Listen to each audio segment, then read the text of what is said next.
In the quiet heart of Northumberland, nestled between misty hills and windswept fields, lies the village of Belford, unassuming, serene, and lined with cobbled lanes that seem to echo with secrets. In the late 19th century, when gas lamps flickered and horses clattered through muddy streets, the village had its fair share of local characters, but none so well known or widely whispered about as Watty, the travelling barber. Watty was no ordinary barber. His leather satchel, worn with time and weather, carried razors, brushes, and a single square mirror that seemed always slightly clouded. Each market day, he would walk or ride from farm to farm, giving a clean shave to the men heading into town. He was known for his steady hand, his quiet hum of folk tunes, and a curious, almost ceremonial way of performing his work. But Watty's blades weren't only for the living. In those days, it was tradition for the dying and the dead to receive their final shave, a symbolic act to help them pass decently into the afterlife. Clean face, clean soul, the villagers said. And Watty, always solemn and respectful, answered those late-night summons without question. It was on one such melancholy evening that Watty received a knock on his cottage door. A young farmhand stood shivering in the dusk, cap in hand. "It's Mr. Mallory," he said. "He's not expected to last the night." Mallory, a name few said aloud without spitting. Once a wealthy landowner, the man had wasted fortune and family alike. He drank, gambled, and filled the local inns with roars and curses. No church in Belford welcomed him.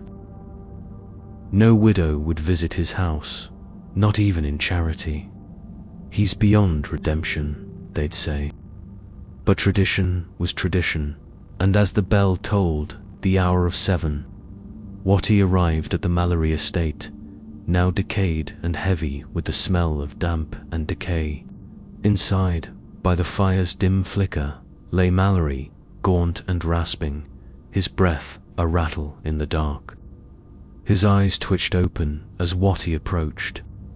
"You've come to trim the devil's beard," he croaked with a twisted grin. Watty said nothing. He simply unwrapped his tools and began his work. Moving with practiced calm, soap, lather, the glint of a blade in the firelight. The room was cold, and time seemed to slow. As Watty neared the final pass of the blade, something shifted in the air, a sudden drop in temperature, the smell of brimstone sharp in the nostrils. The shadows stretched strangely along the wall, and the fire seemed to hiss.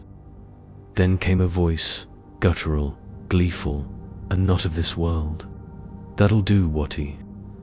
I'll just take him as he is."